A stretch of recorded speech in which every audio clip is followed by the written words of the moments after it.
Hello everybody, मैं doctor Taufiq Hussain, associate professor in higher education. आज हम इतिहास में वस्तुनिष्ठता की चर्चा करेंगे।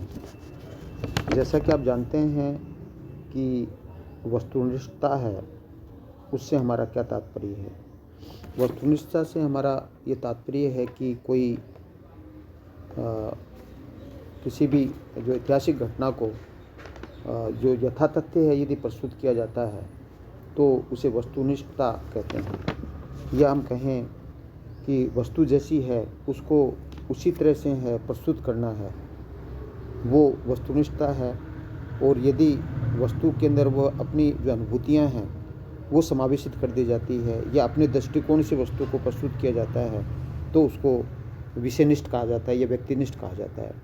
अर्थात वस्तुनिष्ठ इतिहास के संदर्भ में यदि देखें तो वस्तुनिष्ठता का तात्पर्य ये है कि जो यथातथ्य है किसी चीज़ को प्रस्तुत करना, उसमें व्यक्ति के स्वयं के दृष्टिकोण है उसका समावेश नहीं होता है, उसको वस्तुनिष्ठता कहते हैं।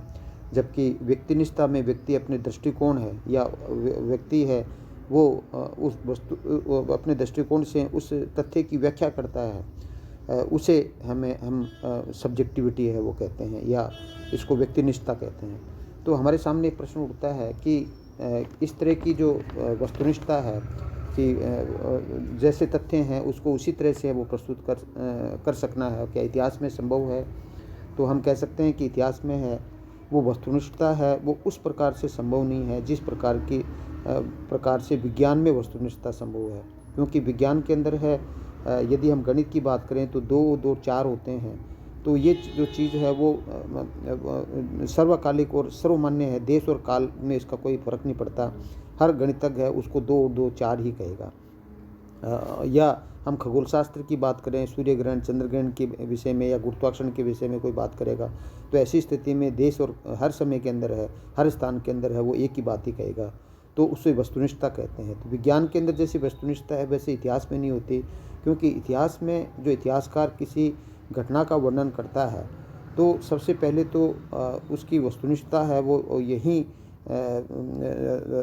निराधार साबित हो जाती है कि वो तथ्यों का जो चयन है या किसी विषय का जो चयन है जिसके बारे में वो वर्णन कर रहा है, वो उसमें उसकी रुचि है, वो उसके अनुसार वो विषय का चयन करता है। और फिर विषय को परिपुष्ट करने के लिए कि जो कुछ बात कर रहा है उसका जो प्रमाण प्रस्तुत करता है उसमें भी वो तथ्यों के चयन के अंदर भी है, वो उसका जो निर्णय है वो सर्वोपरि होता है कि वो किन तथ्यों का चयन करे। तो इस तरह से हम कहें कि इतिहास के अंदर है वो वस्तुनिष्ठता है, वो संभव नहीं है। इतिहास में पूर्वाग्रह है वो समाहित होता है। पूर्वाग्रह से है वो इतिहासकार है वो अलग नहीं होता, क्योंकि इतिहासकार एक सामाजिक प्राणी होता है। तो उसमें ऐतिहासिक जो घटनाओं की जो व्याख्या की जाती है उसमें उसका व्यक्तिगत दृष्टिकोण, उसका सामाजिक परिवेश, उसकी मानसिक योग्यता है वो उस घटनाओं के वर्णन के अंदर है वो परिलक्षित होती है। इसलिए हम ये कहें कि इतिहास में वस्तुनिष्ठता संभव है। इतिहास में जो वस्तुनिष्ठता है वो एक तरह से है वो संभव प्रतीत नहीं होती है। क्योंकि जैसे हम उदाहरण के लिए हम बात करें कि जैसे एक तरह से हम बात करें कि जैसे औरंगजेब के विषय के अंदर यदुनाथ सरकार है, वो औरंगजेब की जो मंदिर तोड़ने की जो नीति है उसका वह है एक तरह से है उसका विरोध करता है। जबकि फारूकी है वो औरंगजेब की इस नीति का है वो उसका समर्थन करता है। और दोनों ही अपने अपने तरह से वो तथ्य प्रस्तुत करते हैं, लेकिन तथ्यों को प्रस्तुत करने का तरीका जो व्याख्या दोनों अपने अपने ढंग से करते हैं। तो इतिहास के अंदर क्या है कि एक तरह से घटनाओं की व्याख्या करने की है वो स्वतंत्रता है वो होती है, और क्योंकि अलग अलग दृष्टिकोण होता है। तो प्रोफेसर वाल्स ने सही कहा है कि इतिहास का अध्ययन है उसमें जो दृष्टि विशेष है उसी से वो करना चाहिए। और क्योंकि जो एक तरह से क्या है कि जिस प्रकार यदि हम तथ्यों को ज्यों का त्यों प्रस्तुत करेंगे तो उसका कोई महत्व नहीं रह जाएगा, वो एक तरह से एक एनसाइक्लोपीडिया बन करके रह जाएगा। क्योंकि जो तथ्य हैं वो स्वयं नहीं बोलते हैं, अपितु इतिहासकार उन्हें बुलाता है तब वो बोलते हैं, और इतिहासकार जिस प्रकार से बुलाना चाहता है उसी प्रकार से वो बोलते हैं। तो हम कहें कि जो तथ्यों की व्याख्या है वो एक तरह से है वो इतिहासकार पर निर्भर करती है। 1857 की क्रांति के विषय में यदि हम चर्चा करें तो 1857 की जो क्रांति का अध्ययन यदि ब्रिटिश इतिहासकारों के दृष्टिकोण से करें तो वो उसे गदर कहेंगे, सैनिक विद्रोह कहेंगे, गोलेकारों के बीच संघर्ष की संज्ञा देंगे। जबकि हम भारतीय दृष्टिकोण से देखें तो वो भारत का प्रथम स्वतंत्रता संग्राम वो कहा जाएगा। तो इस तरह से क्या है कि इतिहास के अंदर है वो दृष्टिकोण की प्रधानता होती है। इसलिए जहाँ दृष्टिकोण की प्रधानता होती है वहाँ एक प्रकार से है वो हम कहें कि वस्तुनिष्ठता है उसकी आशा नहीं की जा सकती। यदि हम कहें कि प्राचीन काल की हम बात करें तो वहाँ प्राचीन काल के अंदर जो एक समय में कोई एक बात उसको सही माना जाता था, वर्तमान में उस बात को है वो सही नहीं माना जाता। जैसे प्राचीन काल में दास प्रथा थी, मौर्य काल के अंदर दास प्रथा थी, और दास प्रथा उस समय की आवश्यकता थी, उसके अनुसार उसको सही माना जाता था। लेकिन वर्तमान के अंदर दास प्रथा उसको एक अभिशाप माना जाता है। तो इस तरह से क्या है कि समय विशेष के अंदर और समाज की आवश्यकता के अनुरूप है वो एक तरह से तथ्य है। लेकिन तथ्यों को यदि हम वर्तमान नज़र से हम देखें, क्योंकि ऐतिहासिक घटनाओं को हम वर्तमान के परिप्रेक्ष्य में उसका अध्ययन करते हैं, तो वर्तमान परिप्रेक्ष्य के अंदर अध्ययन करने के कारण से हैं उन तथ्यों की व्याख्या के अंदर है वो अंतर आ जाता है, अर्थात इतिहास का जो पूर्वाग्रह है वो भी इसके अंदर है वो सम्मिलित हो जाता है।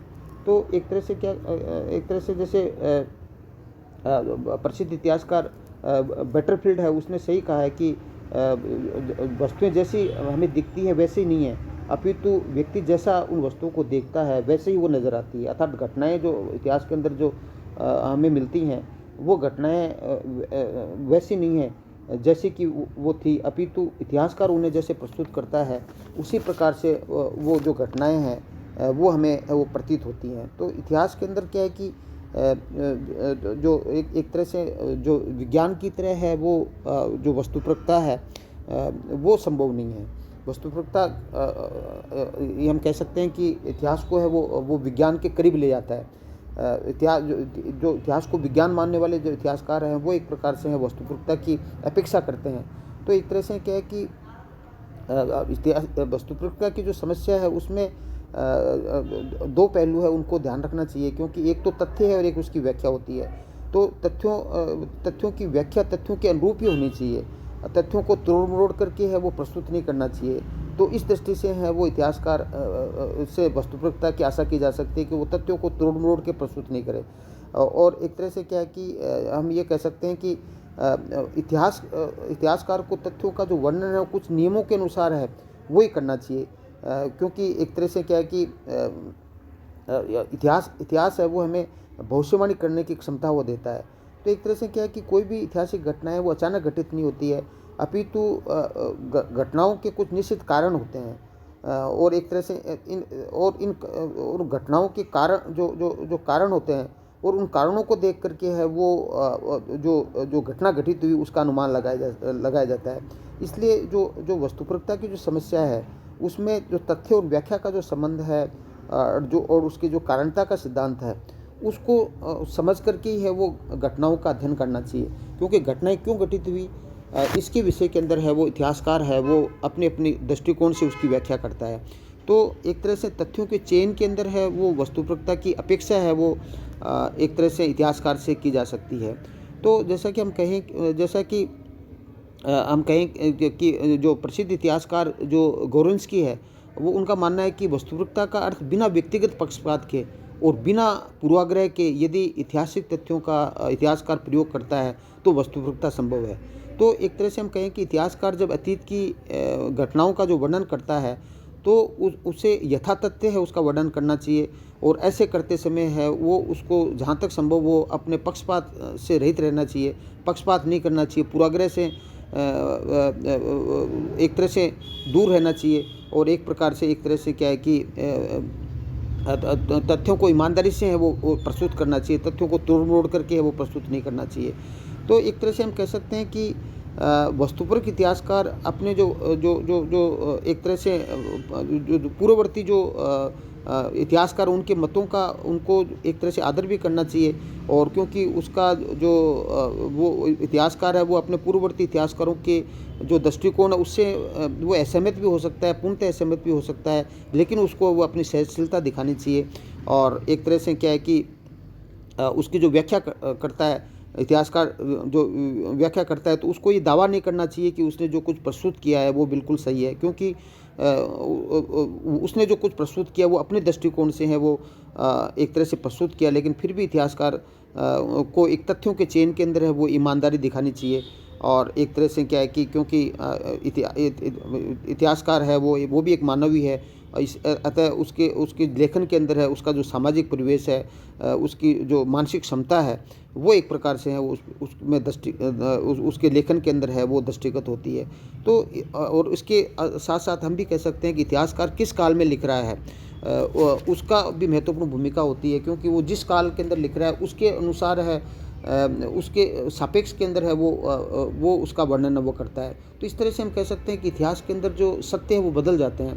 तो एक समय के अंदर जो सत्य होता है वो दूसरे समय के अंदर वही है उसको असत्य साबित वो किया जा सकता है।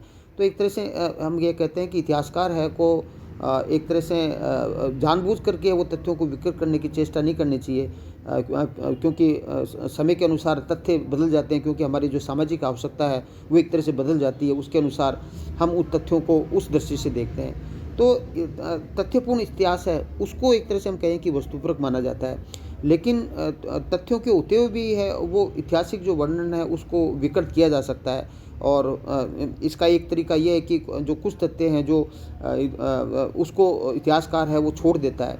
तो ऐसी स्थिति के अंदर क्या है कि जो घटना की जो वास्तविकता है वो हमें नज़र नहीं आती है। तो इसलिए इतिहासकार को तथ्यों को चेंज करने के अंदर है वो एक प्रकार से है वो सावधानी वो बरतनी चाहिए।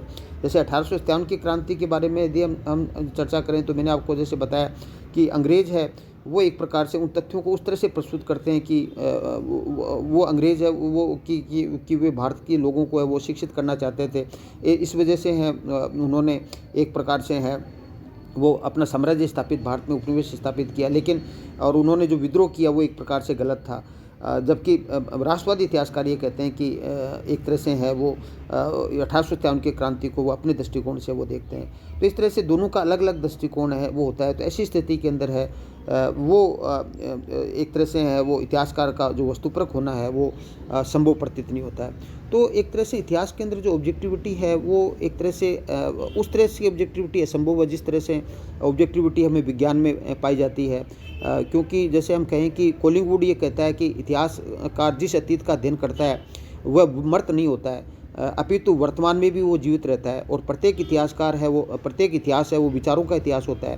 तो इस तरह से क्या है कि इतिहास की घटना के अंदर है वो इतिहासकार है वो उस घटना के साथ जो संवाद करता है वो एक तरह से परिलक्षित होता है। तो इसलिए इतिहास है वो नहीं है जो वास्तव में है, अपितु उसका इतिहास के घटना के प्रति क्या सोच है वो इतिहास के अंदर वो प्रतिलिखित होता है। इसी प्रकार इतिहासकार वो ये कहता है कि इतिहास में तथ्य हमें कभी शुद्ध नहीं मिलते हैं, क्योंकि शुद्ध रूप में वे न रहते हैं और न रह सकते हैं, वे हमेशा लेखक के मस्तिष्क से प्रभावित होकर के वो आते हैं।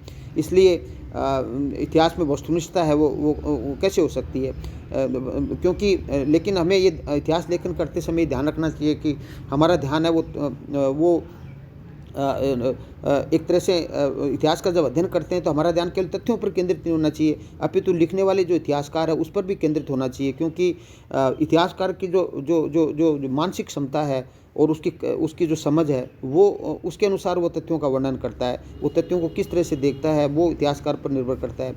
इसलिए इतिहास लेखन के अंदर हमें न केवल तथ्यों की तरफ दृष्टिपात करें, अपितु इतिहासकार किस पृष्ठभूमि का है उसको देखना भी हमारे लिए आवश्यक है। क्योंकि इतिहासकार है वो वर्तमान आंखों से अपने अतीत को देखता है, लेकिन तथ्य यह है कि इतिहासकार को उस समय पर भी ध्यान रखना चाहिए जिसका वो वर्णन कर रहा है, क्योंकि उस समय क्या परिस्थितियाँ रही होगी वो अलग बात है। तो इतिहासकार चयन करने को बाध्य होता है और वह एक तरह तटस्थ नहीं होता है, वो किन तथ्यों का चयन करता है तो वो इतिहासकार पर निर्भर करता है। तो एक तरह से क्या है कि हम ये कहें कि जो एक तरह से इतिहासकार है वो निष्पक्ष नहीं रहता, क्योंकि जिस सामाजिक परिवेश में रहता है और जैसा उसका सोच है वो उसके लेखन के अंदर है वो परिलक्षित होता है। तो हम ये कह सकते हैं कि इतिहास की रचना में इतिहासकार की भूमिका है वो एक प्रकार से वस्तुपरक का नहीं हो सकती है, क्योंकि इतिहास वही है जो इतिहासकार वो हमें प्रस्तुत करता है। इसलिए कलिंगवुड है, उसने ठीक ही लिखा है। जैसे कलिंगवुड है वो विचारों का इतिहास करता है। जैसे संत अगस्टाइन की हम बात करें तो वो एक तरह से साहित्य से प्रभावित था, इसलिए एक तरह से वो उसी दृष्टि से इतिहास को प्रस्तुत करता है। तो अलग अलग इतिहासकार है, अलग अलग जो परिवेश के होते हैं वो उन घटनाओं को वो उसी तरह से वो देखते हैं। इसलिए यह हम कहें कि इतिहास में वस्तुनिष्ठता है वो संभव है, वो इतिहास में वस्तुनिष्ठता वो संभव नहीं है। लेकिन इतिहास के अंदर है वो वस्तुनिष्ठता है वो अपेक्षित है, क्योंकि इतिहास का जो प्रसिद्ध इतिहासकार जो बटरफील्ड ये कहते हैं कि जो सामान्य इतिहास है वो शोधपरक इतिहास है, उसमें अंतर किया जाना चाहिए। क्योंकि जो शोधपरक इतिहास है उसमें वो तथ्यों का है वो विश्लेषण बड़ा सावधानी से करता है। तो इस तरीके से हम शोधपरक इतिहास के जो इतिहास है वो इतिहास को वो वस्तुनिष्ठता के है वो करीब है वो ले जाता है। तो इस प्रकार हम कह सकते हैं कि वस्तुनिष्ठता इतिहास में उस प्रकार से तो वस्तुनिष्ठता नहीं हो सकती जिस प्रकार विज्ञान के अंदर होती है, क्योंकि विज्ञान है वो जो वैज्ञानिक है वो एक तरह से वो मृत पदार्थों का अध्ययन करता है, जबकि इतिहासकार है वो सजीव लोगों का अध्ययन करता है, क्योंकि वो उस जब घटना घटित हुई उस समय वो मानवीय क्रियाकलापों का वो अध्ययन करता है। तो मानवीय क्रियाकलाप है वो समय के अनुसार, आवश्यकता के अनुसार है वो बदलते रहते हैं और वस्तु के विषय में उनका दृष्टिकोण भी बदलता रहता है। तो इस प्रकार इतिहास में वैसी वस्तुनिष्ठता है वो संभव नहीं है, जिस प्रकार नहीं हो सकती जिस प्रकार है वो एक प्रकार से है विज्ञान में होती है। क्योंकि विज्ञान के जो नियम है वो सार्वभौमिक होते हैं, सर्वकालिक होते हैं, जबकि इतिहास के अंदर है कि मानव की संवेदनाएं हैं, नैतिक मूल्य है, वो भी उनका भी काफ़ी हद तक समावेश होता है। तो इस तरह से हम कह सकते हैं कि इतिहास में वस्तुनिष्ठता है वो शुद्ध रूप में है वो नहीं संभव नहीं है जिस प्रकार से विज्ञान में है, लेकिन फिर भी तथ्यों के चेन के अंदर है और तथ्यों को तोड़ मोड़ करके जो प्रस्तुत न करे और अपनी जो भूमिका को ध्यान में रखते हुए, अपने दायित्व को ध्यान में रखते हुए यदि ऐतिहासिक घटनाओं को है वो सही तरह से प्रस्तुत करे तो इतिहास काफ़ी हद तक वस्तुनिष्ठ हो सकता है। और इतिहास को यदि वस्तुनिष्ठ बनाना है तो इतिहास को हम विज्ञान के काफ़ी करीब है वो ले जा सकते हैं। Thank you. जय हिंद, जय भारत।